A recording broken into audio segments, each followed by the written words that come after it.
Hello everyone, मैं विनय Upadhyay present कर रहा हूँ और हम लोग करेंगे यूपीएससी मिशन 2023 के तहत हिंदी मीडियम से तैयारी कर रहे हैं। तो द हिंदू न्यूज़पेपर से 5 और 6 अगस्त 2022 के रिगार्डिंग जितने भी इंपॉर्टेंट पॉइंट्स बनेंगे उन सबको हम लोग कवर करेंगे।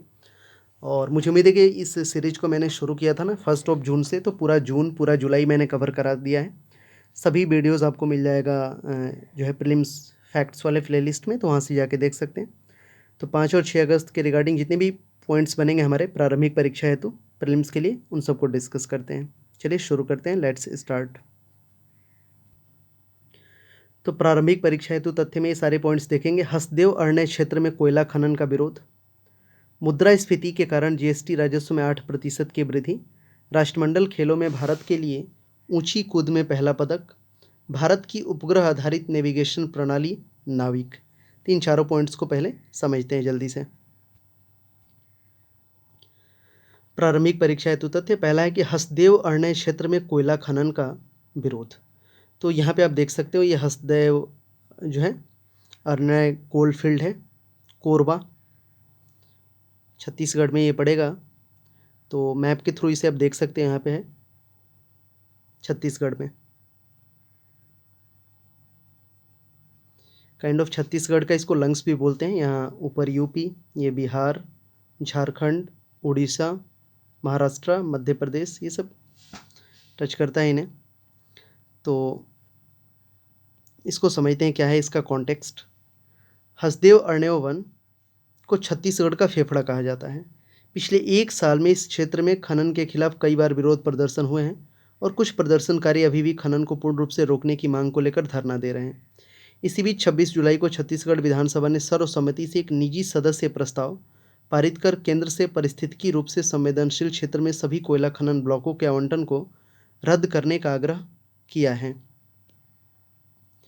हसदेव अरण्य क्षेत्र का महत्व की बात करें तो हसदेव अरण्य का अर्थ है जंगल, हसदेव नदी के जलग्रहण क्षेत्र में स्थित और उत्तर मध्य छत्तीसगढ़ में 1878 वर्ग किलोमीटर में फैला हुआ है। हसदेव नदी महानदी की एक सहायक नदी है जो छत्तीसगढ़ से निकलती है और उड़ीसा से होकर बंगाल की खाड़ी में गिरती है। हसदेव नदी पर निर्मित हसदेव बांगो बांध के लिए जलग्रहण क्षेत्र भी है। इस बांध से राज्य 6 लाख एकड़ भूमि की सिंचाई होती है, जो कि धान की मुख्य फसल के रूप में एक राज्य के लिए काफ़ी महत्वपूर्ण है। इसके अलावा हसदेव वन अपनी समृद्ध जैव विविधता और हाथियों के लिए एक बड़े प्रवासी गलियारों की उपस्थिति के कारण पारिस्थितिकी रूप से संवेदनशील है। मुद्रास्फीति के कारण जीएसटी राजस्व में 8% की वृद्धि। तो यहाँ पे आप देख सकते हैं ये बेनिफिट्स ऑफ जीएसटी हैं। Easy complaints, low tax evasion, increase in GDP, widen tax base, easy administration, reduce inflation, unified market, eliminated cascading effect, ये सब इसके बेनिफिट हैं जीएसटी के। तो ये क्या है, एसबीआई की एक अध्ययन रिपोर्ट के अनुसार जीएसटी राजस्व में वर्तमान वृद्धि का लगभग 8% कारण उच्च मुद्रास्फीति है। इस वर्ष अब तक मुद्रास्फीति समायोजित जीएसटी संग्रह पूर्व कोविड स्तरों की तुलना में 26% अधिक है। एसबीआई ने अपने अध्ययन में इस वर्ष के लिए अपने चालू खाता घाटे के लक्ष्य को बढ़ाकर सकल घरेलू उत्पाद 3.7% कर दिया है, जिससे 2022-23 में व्यापार घाटा सकल घरेलू उत्पाद के 8.5% तक बढ़ने का अनुमान है। बैंक के अध्ययनकर्ताओं ने जून की तुलना में जुलाई में भारत के व्यापार घाटे में संपूर्ण विस्तार के लिए पेट्रोलियम उत्पादों पर अप्रत्याशित करों जैसे कि मुद्रास्फीति को नियंत्रित करने के सरकारी उपायों के कारण निर्यात में गिरावट को जिम्मेदार ठहराया है। जीएसटी संग्रह ने लगातार 5 महीनों के लिए 4 लाख करोड़ से अधिक कमाई की है। जुलाई में अप्रत्यक्ष कर व्यवस्था की शुरुआत के बाद से दूसरा सबसे अधिक राजस्व लगभग 1.49 लाख करोड़ संग्रह किया है, जो कि 1 साल पहले की तुलना में 28% अधिक है। पूर्व महामारी स्तर से मुद्रास्फीति समायोजित जीएसटी में 95,000 करोड़ पर 26% की वृद्धि हुई है। व्यापार घाटा क्या है, ट्रेड डेफिसिट। शोधकर्ताओं ने जून में 26.2 अरब डॉलर के पिछले उच्च स्तर की तुलना में जुलाई में 31 अरब डॉलर के रिकॉर्ड वस्तु व्यापार घाटा गुड्स ट्रेड्स डेफिसिट साथ सकल घरेलू उत्पाद के 8.5% पूरे साल के घाटे तथा पूरे वर्ष के लिए घाटे को 100 अरब डॉलर से अधिक होने का अनुमान लगाया है। दिलचस्प बात यह है कि यह घाटा 2012-13 में हासिल किए गए सकल घरेलू उत्पाद के 10.7% के उच्चतम घाटे से काफ़ी कम है। इस प्रकार वर्तमान स्थिति 2012-13 की तुलना में काफ़ी बेहतर है।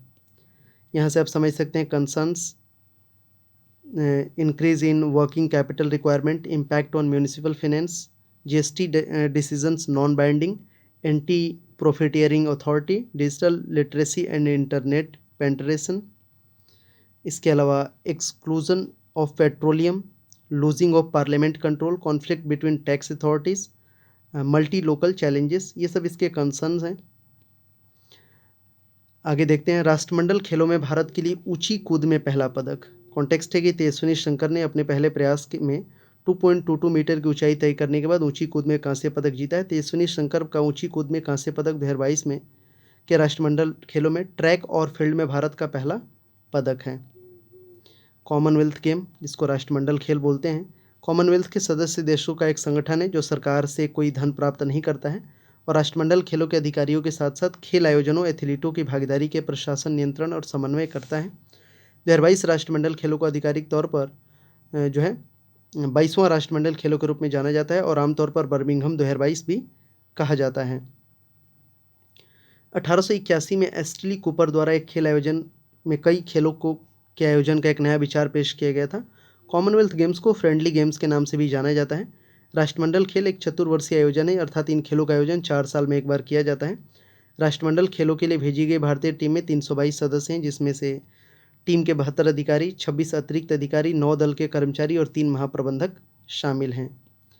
नाविक, इसको समझते हैं क्या है। भारत की उपग्रह आधारित नेविगेशन प्रणाली। कॉन्टेक्स्ट है, सरकार का कहना है कि भारत की उपग्रह आधारित नेविगेशन प्रणाली नाविक अपने सेवा क्षेत्र में अवस्थिति, सटीकता और उपलब्धता के मामले में संयुक्त राज्य अमेरिका के जीपीएस के बराबर अच्छा है। अब नाविक क्या है, तो नेविगेशन विद इंडियन कॉन्स्टलेशन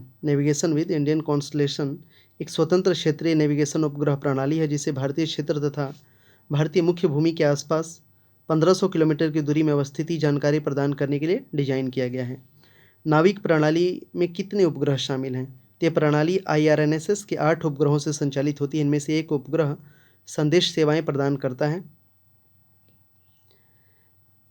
इनमें से 3 उपग्रह हिंद महासागर के ऊपर भू स्थिर जियो स्टेशनरी कक्ष में स्थित होंगे, अर्थात ये उपग्रह इस क्षेत्र के ऊपर आसमान में स्थित दिखाई देंगे, और 4 उपग्रह भूतुल्यकालिक कक्षा में स्थित होंगे तथा प्रतिदिन आकाश में एक ही समय पर एक ही बिंदु पर दिखाई देंगे। उपग्रहों का अभिन्यास ये सुनिश्चित करता है कि प्रत्येक उपग्रह पृथ्वी पर स्थापित 14 स्टेशनों में से कम किसी एक स्टेशन के द्वारा ट्रैक होता रहे तथा भारत में किसी भी बिंदु से अधिकांश उपग्रहों को देखे जाने की उच्च संभावना बनी रहे। अब इसके कुछ अनुप्रयोग हैं निम्नलिखित। तो स्थलीय, हवाई और समुद्री नेविगेशन, आपदा प्रबंधन, वाहन ट्रैकिंग और बेड़ों का प्रबंधन, फ्लीट मैनेजमेंट, मोबाइल फ़ोनों के साथ संरेखन, सटीक समय मापन, मानचित्र एवं भूगणितीय आंकड़े हासिल करने हेतु। इसके अलावा इसमें पैदल यात्री और अन्य यात्रियों के लिए स्थलीय नेविगेशन सहायता, ड्राइवरों के लिए दृश्यिक आवाज़ द्वारा नेविगेशन, ये सारे पॉइंट्स हैं। ये सारे पॉइंट्स भी देखते हैं प्रारंभिक परीक्षा हेतु तथ्य में। इसमें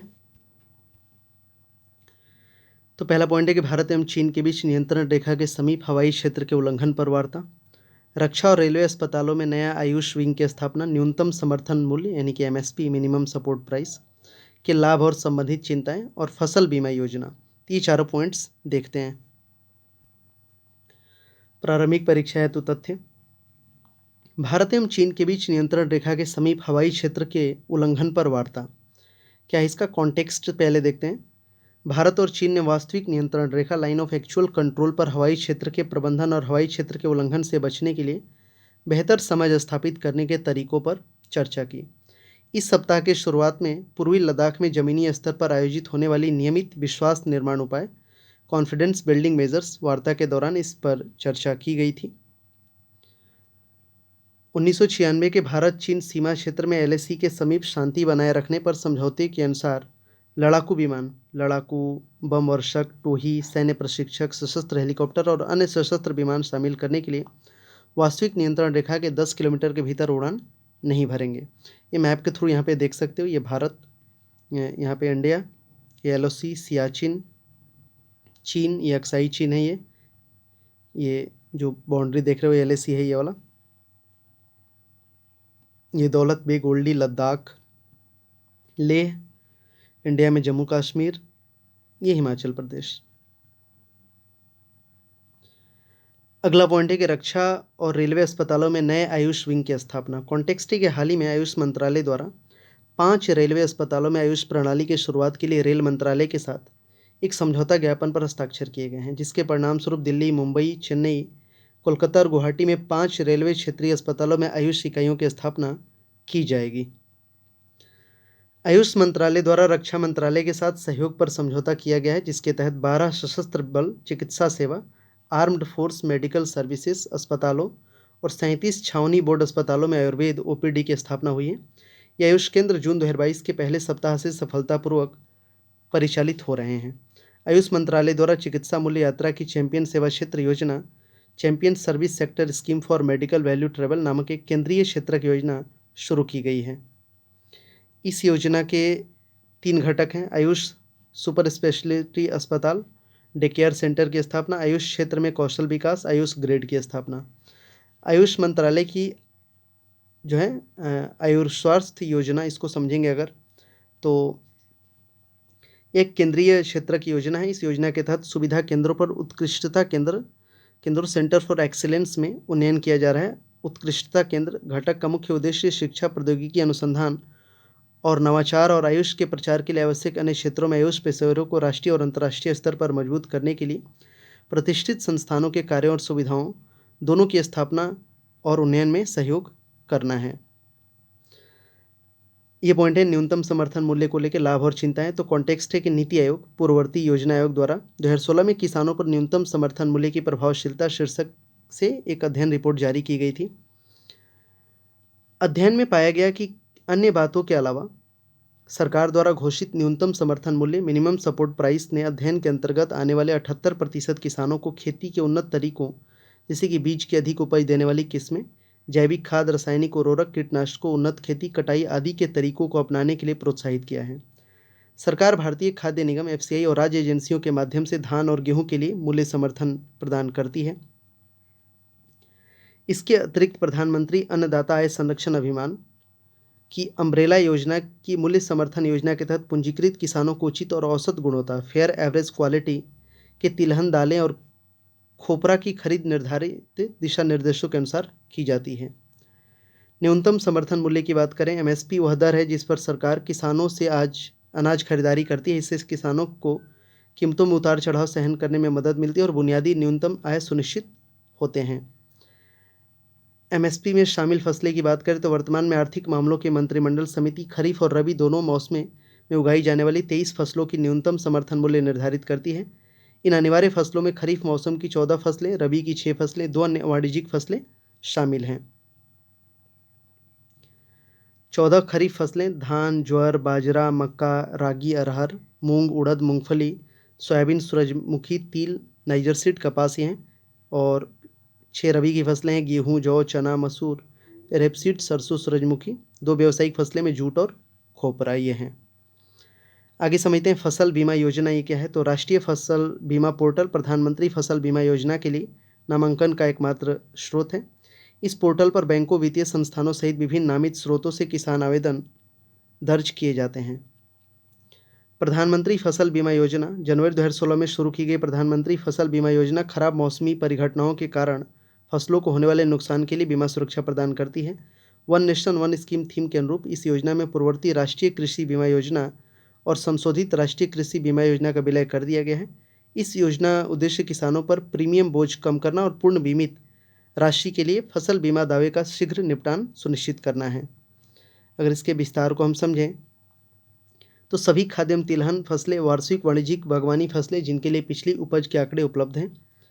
प्रीमियम की अगर बात करें तो इस योजना के तहत सभी रबी फसलों के लिए किसानों को प्रीमियम का 1.5% तथा सभी खरीफ फसलों के लिए 2% भुगतान करना होता है। शेष राशि का भुगतान राज्य और केंद्र सरकार द्वारा किया जाता है। वार्षिक वाणिज्यिक और बागवानी फसलों के मामले में किसानों के लिए 5% प्रीमियम दर निर्धारित है। तो बेसिकली हमने यहाँ पे कवर किया 5 और 6 अगस्त 2022 के रिगार्डिंग द हिंदू से जितने भी इंपॉर्टेंट पॉइंट्स बन रहे थे प्रारंभिक परीक्षा प्रीलिम्स के लिए उसको। और अगर अच्छा लगा होगा तो ज़रूर लाइक और शेयर करिएगा। इस सीरीज को शुरू करने का वन एंड ओनली मेरा एक पर्पज़ था रिवीजन, कि आप जो डेली बेसिस पे नोट्स बनाते हो उसमें ये सारे पॉइंट्स आप लिखते हो कि नहीं, क्योंकि प्रीलिम्स और मेंस दोनों पॉइंट्स ऑफ व्यू से इंपॉर्टेंट होंगे। क्योंकि जितना आपके पास डेटा होगा, जितनी आपके पास फैक्ट्स और बेसिक चीज़ें मजबूत रहेंगी, तो फिर मेंस में आप उतनी ही फैक्ट्स आप दे पाओगे। तो चलिए मिलते हैं नेक्स्ट वीडियो में। Thank you so much for watching this video.